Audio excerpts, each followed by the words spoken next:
नमस्कार विद्यार्थी मित्रों, कैसे हो? मज़े में? अगस्त्य इंटरनेशनल स्कूल में ऑनलाइन लेक्चर में आपका स्वागत है।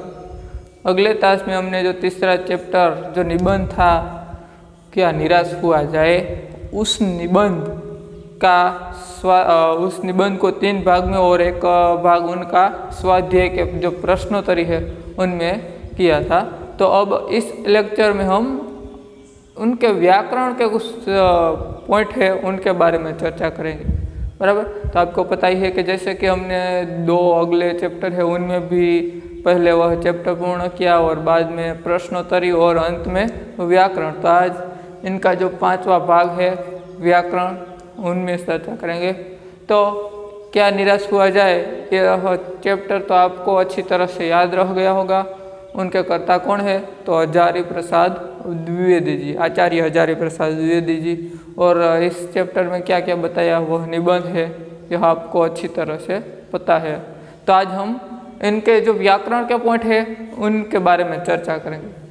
तो पहला पॉइंट है मुहावरों का अर्थ। जैसे कि गुजराती में होता है ना रूढ़िप्रयोग, रूढ़िप्रयोगનો अर्थ आपे वाक्यમાં प्रयोग करो, એવું गुजरातीમાં હોય।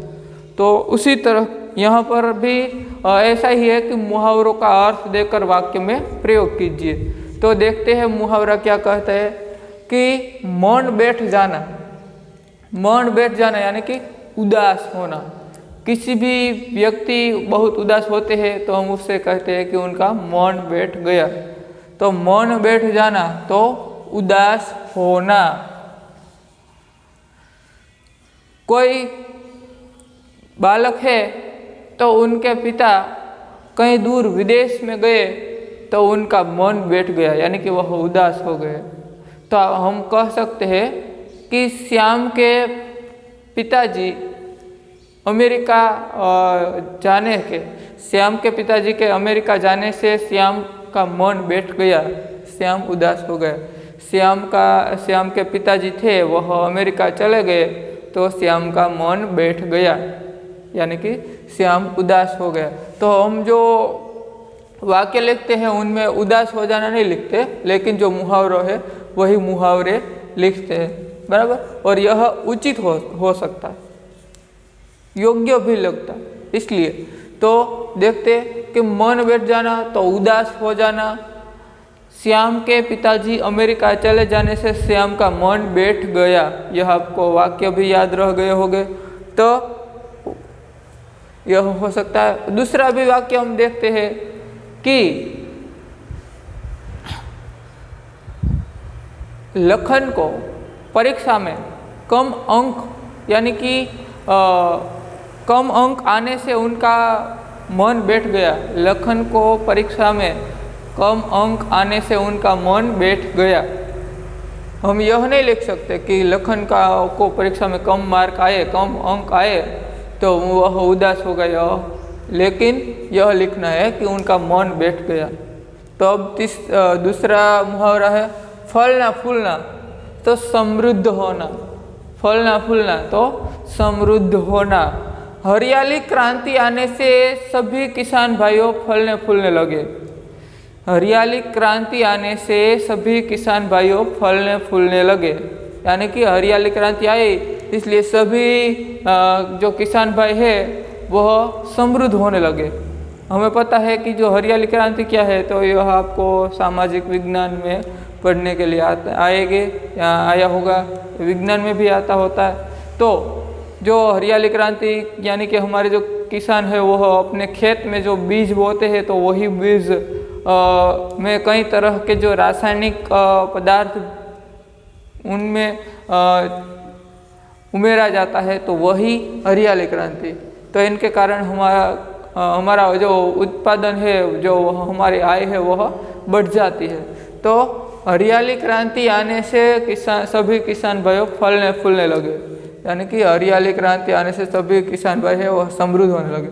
तो हरियाली क्रांति आने से सभी किसान भाइयों फलने फूलने लगे।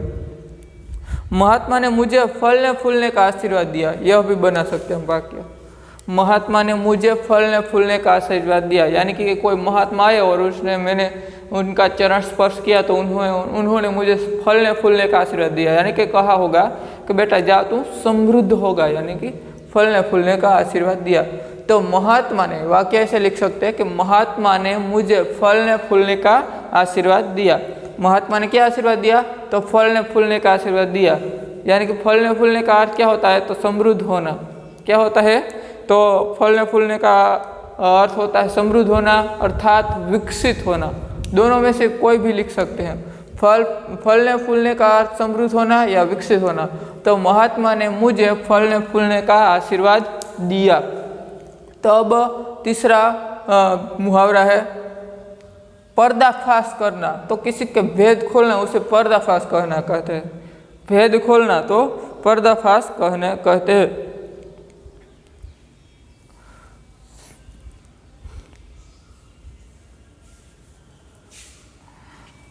पर्दाफाश करना तो भेद खोलना, पर्दाफाश करना तो भेद खोलना।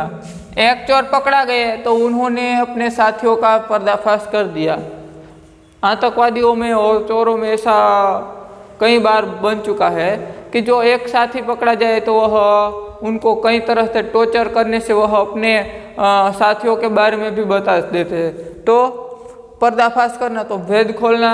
तो चोर पकड़ा जाने पर चोर ने अपने साथियों का पर्दाफाश किया, यानी कि उनका भेद भी खोल दिया। तो चोर पकड़ा जाने से उन्हें अपने साथियों का पर्दाफाश किया। चोर पकड़ा जाने से, एक चोर पकड़ा जाने से उसने अपने साथियों का पर्दाफाश किया। याद रह गया? तो मौन बैठ जाना तो उदास होना, फलना फूलना तो समृद्ध होना, पर्दाफाश करना तो भेद खोलना। यह आप एक बार यह वीडियो देखेंगे, फिर मैं आपको होमवर्क में यह मुहावरे दूँ तो आपको यह भी अच्छी तरह से याद रहना हो। उसी तरह उस वक्त आपको वीडियो देखने की आवश्यकता नहीं होनी चाहिए। तो पर्दाफाश करना तो भेद खोलना। चेहरे पर हवाइयाँ उड़ना तो चेहरे का रंग फीका पड़ना। चेहरे पर हवाइयाँ उड़ना तो चेहरे का रंग फीका पड़ना। तो लोगों के क्रोध को देखकर कंडक्टर के चेहरे की हवाइयाँ उड़ गई। लोगों के क्रोध को देखकर, लोगों का क्रोध देखकर कंडक्टर के चेहरे पर हवाइयाँ उड़ गई, यानी कि कंडक्टर के चेहरे का रंग फीका पड़ गया, यानी कि वह बहुत डरने लगा। तो लोगों के क्रोध को देखकर कंडक्टर के चेहरे की हवाइयाँ उड़ गई। लोगों के क्रोध को देखकर कंडक्टर के चेहरे की हवाइयाँ उड़ गई, यानी कि उनका चेहरे का रंग फीका पड़ गया।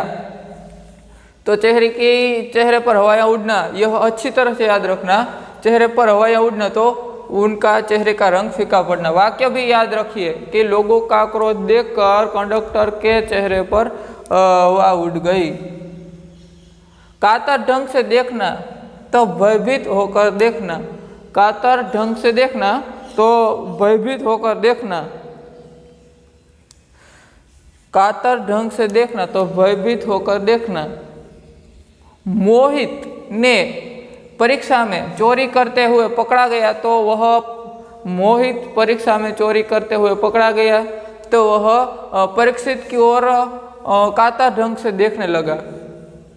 मोहित परीक्षा में चोरी करते हुए पकड़ा गया तो वह परीक्षा की ओर कातर ढंग से देखने लगा। कातर ढंग से देखने लगा, यानी कि कातर ढंग से देखना तो भयभीत होना। तो मोहित नाम का जो लड़का है वह परीक्षा में कहीं चोरी कर रहा होगा, तो उसमें चोरी करते हुए पकड़ा गया तो वह परीक्षक था जो सुपरवाइजर है उनकी ओर कातर ढंग से यानी कि भयभीत होकर देखने लगा। तो कातर ढंग से देखना तो भयभीत होकर देखना। कातर ढंग से देखना तो भयभीत होकर देखना। मोहित का परीक्षा में चोरी करते हुए पकड़ा जाने से पर वह सुपरवाइजर यानी कि परीक्षक की ओर कातर ढंग से देखने लगा। ढाढ़स बांधना तो सांत्वना देना, तसल्ली देना, सांत्वना देना। या ढाढ़स बांधना तो सांत्वना देना। उस लड़के के माता पिता की मृत्यु से लोग उन्हें ढाढ़स बांधते थे। तो कोरोना में कई लोग की जान चली गई, तो यहाँ पर ऐसा कहा कि जो मेहुल है उनके दादाजी की मृत्यु हुई तो लोग उनके घर आकर ढाढ़स बांधते थे। ढाढ़स बांधते यानी कि उन्हें सांत्वना देते थे। मेहुल के दादाजी की मृत्यु से लोग उन्हें ढाढ़स बांधते थे, तो उन्हें सांत्वना देते थे। मेहुल के जो दादाजी थे उनकी मृत्यु हो गई तो लोग उनके घर आते हैं और उनसे सांत्वना देते हैं। तो मेहुल के दादाजी की मृत्यु से लोग उन्हें सांत्वना देते हैं यानी कि ढाढ़स बांधते थे। ज्योति बुझाना तो मरना, ज्योति बुझाना तो मरना। मीरा की दादी की ज्योति बुझ गई। मीरा की दादी की ज्योति बुझ गई यानी कि वह मीरा की जो दादी थी वह मर गई। क्या हो गया? तो मीरा की दादी मर गई। तो ज्योति बुझाना तो मरना, ज्योति बुझाना तो मरना। तो उनका वाक्य क्या कहा जाता है कि मीरा की दादी की ज्योति बुझ गई। तो मीरा की जो दादी ही थी वह मर गई। तो ज्योति बुझना तो मरना, ढाढ़स बांधना तो सांत्वना देना, कातर ढंग से देखना तो भयभीत होकर देखना, चेहरे पर हवाइयाँ उड़ना तो चेहरे का रंग फीका पड़ना, पर्दाफाश करना तो भेद खोलना, फलना फूलना तो समृद्ध होना और मौन बैठ जाना तो उदास हो जाना। एक बार वीडियो स्टॉप करके यह सारे जो मुहावरे हैं वह अपने जो नोटबुक आपके पास अपने रखी हो तो उसमें लिख लेना। अब पर्यायवाची शब्द, पर्यायवाची शब्द तो आपको तीसरे चौथे क्लास से आपके साथ ही है तो आपको यह आते ही होंगे। उनको गुजराती में पर्यायवाची शब्द और समानार्थी शब्द बे मांथी कांई पण कही शकाय। तो हिंदी में हम उन्हें पर्यायवाची शब्द कहते हैं। तस्कर, तस्कर यानी कि चोर।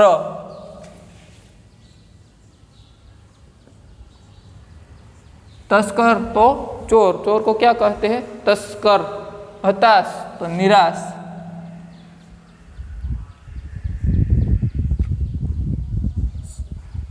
हताश तो निराश।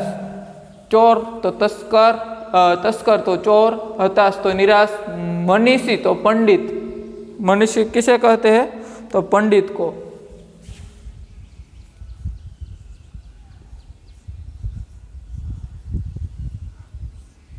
मनीषी तो पंडित। फरेब तो धोखा।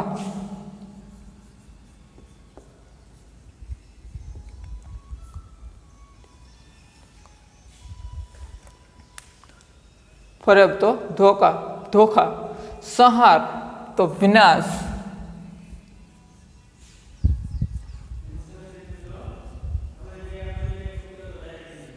संहार तो विनाश। चोर, तस्कर तो चोर, हताश तो निराश, मनीषी तो पंडित, फरेब तो धोखा, संहार तो विनाश, निरीह तो निसहाय।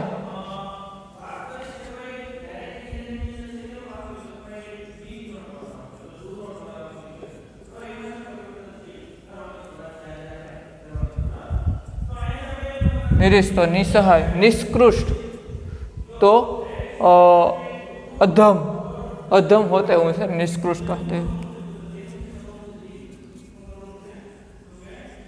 निष्कृष्ट तो अधम।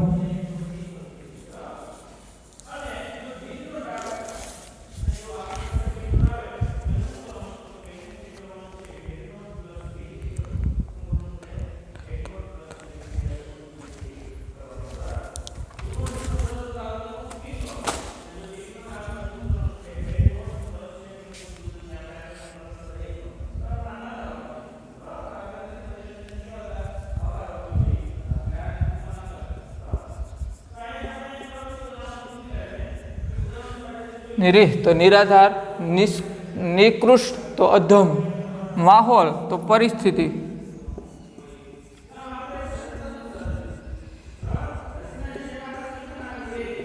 माहौल तो परिस्थिति, माहौल तो परिस्थिति, निकृष्ट तो अधम, निरीह तो निराधार, संहार तो विनाश, फरेब तो धोखा, मनीषी तो पंडित, हताश तो विनाश, निराश तो हताश और फरेब तो तस्कर तो चोर, त्रुटि तो कमी,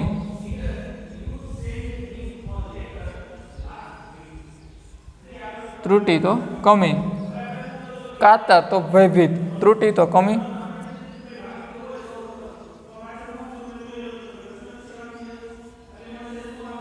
कातर तो भयभीत।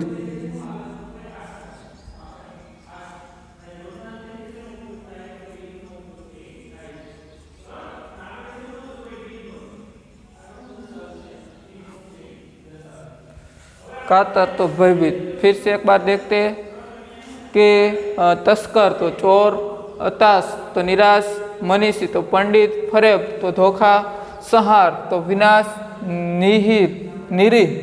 निरीह तो निराधार और निष्कृष्ट तो अधम, माहौल तो परिस्थिति, त्रुटि तो कमी, भयभीत कातर तो भयभीत। जो देख हमारे जो चैप्टर थे उनमें आया था ना कि वह जो ड्राइवर है वो मेरी ओर कातर ढंग से देखने लगा, यानी कि भयभीत होकर देखने लगा। यह भी थे कातर ढंग से देखना, तो भयभीत होकर देखना, तो कातर ढंग से यानी कि भयभीत से। अब है विरोधार्थी शब्द। विरोधार्थी तो एक कहता है दिन तो दूसरा कहता है रात, एक कहता है एक तो दूसरा कहता है अनेक, उसे कहते हैं विरोधार्थी शब्द। वह भी आपको पहले से ही आपके अभ्यासक्रम में आते हो। तो ईमानदार तो बेईमान,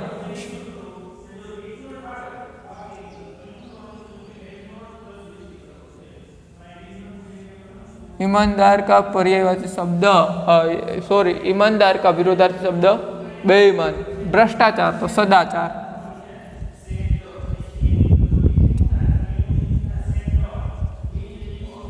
भ्रष्टाचार का विरोधार्थी शब्द क्या होता है? सदाचार। ईमानदार का बेईमान, भ्रष्टाचार का सदाचार। आंतरिक तो बाह्य,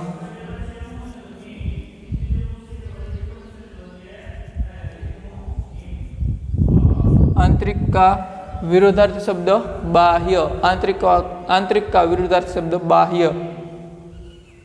सबल तो निर्बल, सबल का विरोधार्थी शब्द निर्बल, सबल का विरोधार्थी शब्द निर्बल। क्रोध तो अक्रोध,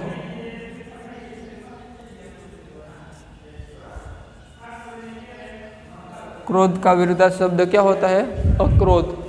तो ईमानदार तो बेईमान, भ्रष्टाचार तो सदाचार, आंतरिक तो बाह्य, सबल तो निर्बल, अक्रोध तो अक्रोध, उचित अनुचित।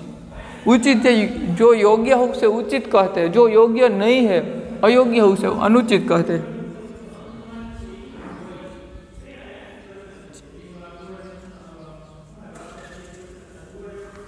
उचित का विरोधार्थी शब्द क्या होता है? अनुचित। उचित का विरोधार्थी शब्द अनुचित। अकारण तो सकारण,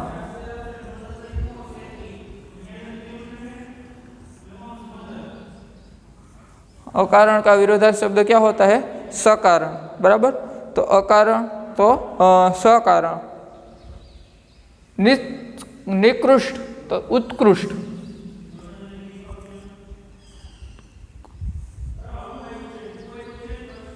निकृष्ट तो उनका जो विरोधार्थी शब्द है वह उत्कृष्ट होता है। अकारण तो सकारण, निष्कृष्ट तो उत्कृष्ट, सच्चाई तो झूठ,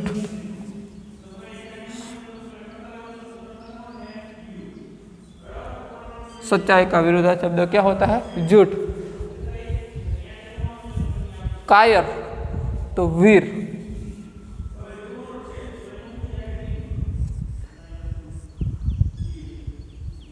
कायर का विरोधार्थी शब्द क्या होता है? वीर।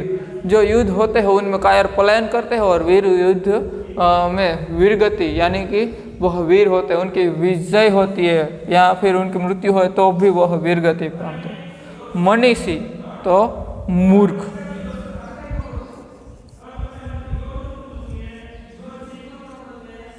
मनीषी तो क्या होता है उनका? मूर्ख, बराबर। मनीषी यानी कि जो बहुत होशियार होते हैं, बहुत पंडित होते हैं, अच्छी बुद्धि वाले होते हैं, तो मनीषी कहते हैं। तो जिन्हें बुद्धि नहीं है उसे मूर्ख कहा जाता है। तो ईमानदार तो बेईमान, भ्रष्टाचार तो सदाचार, आंतरिक तो बाह्य, सबल तो निर्बल, क्रोध तो अक्रोध, उचित तो अनुचित, अकारण तो सकारण, निकृष्ट तो उत्कृष्ट, सच्चाई तो झूठ, कायर तो वीर और अंत में मनीषी तो मूर्ख।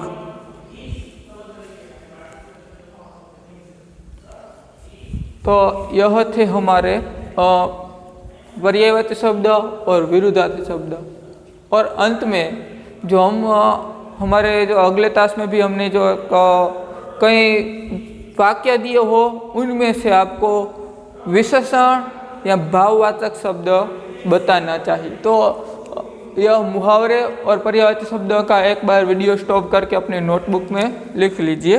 अब हम जो हमारा जो वाक्य है उनमें से आपको भाववाचक संज्ञा और विशेषण पहचान कर लिखने हो वह करेंगे। तो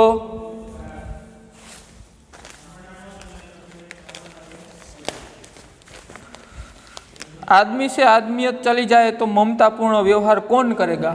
इस वाक्य में से आपको जो भाववाचक संज्ञा बतानी चाहिए।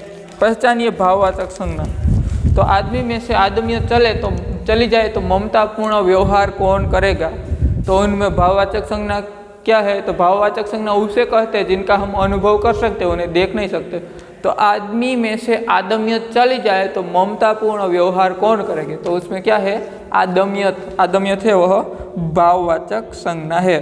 आजकल ईमानदारी से अपनी जीविका कमाने वाले श्रमजीवी बड़े दुखी है। आजकल ईमानदारी से अपनी जीविका कमाने वाले श्रमजीवी बड़े दुखी है। तो उनमें भाववाचक संज्ञा क्या है। तो ईमानदारी।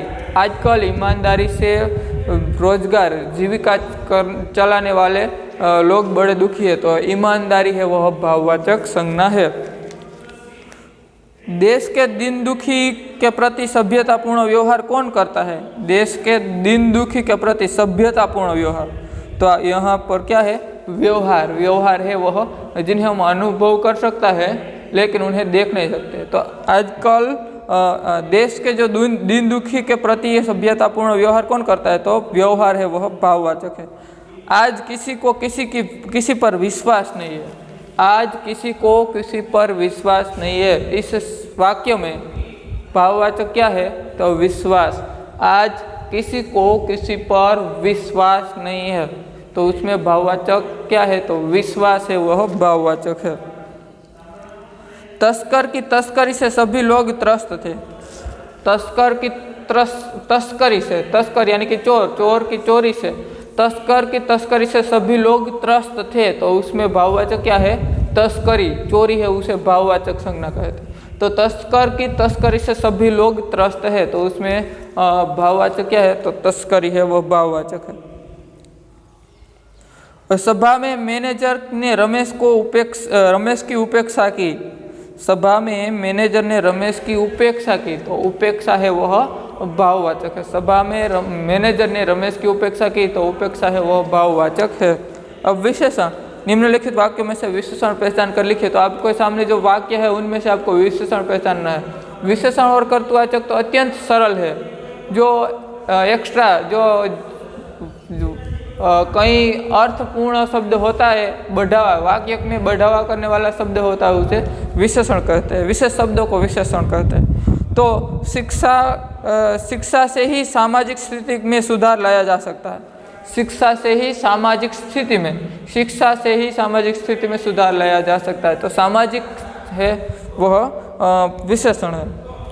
क्रोधी व्यक्ति अपना ही नुकसान करते हैं। क्रोधी व्यक्ति अपना ही नुकसान करते हैं। उनमें कैसा व्यक्ति। तो क्रोधी। तो क्रोधी है वह विशेषण है। हर युग में समाज की अपनी सामायिक समस्या होती है। हर युग में समाज की अपनी क्या होती है। तो सामायिक समस्या। तो सामायिक है वह विशेषण है। परीक्षा के बाद ही परीक्षित कार्यों की जांच करते हैं। तो परीक्षित है वह परीक्षा के बाद ही परीक्षित कार्य की जांच करते हैं। तो परीक्षित है वह उनका जो विशेषण है। आज ऐसा लगता है कि कोई ईमानदार नहीं रहा। तो उसमें क्या है कि आज ऐसा लग रहा है कि कोई ईमानदार ही नहीं है। तो ईमानदार है वह विशेषण है। बराबर। तो आपको विशेषण और भाववाचक संज्ञा भी देखी और यह विरुद्धार्थी और पर्यायवाची और मुहावरे देखे। अब जो उपसर्ग और प्रत्यय है जो आपको 10वीं कक्षा में भी आते हैं, तो उनका अध्ययन हम अगले तास में करेंगे। तो आज के लिए इतना, और हो सके तो आप अपनी नोटबुक में ये सब सारे शब्द लिख लीजिए।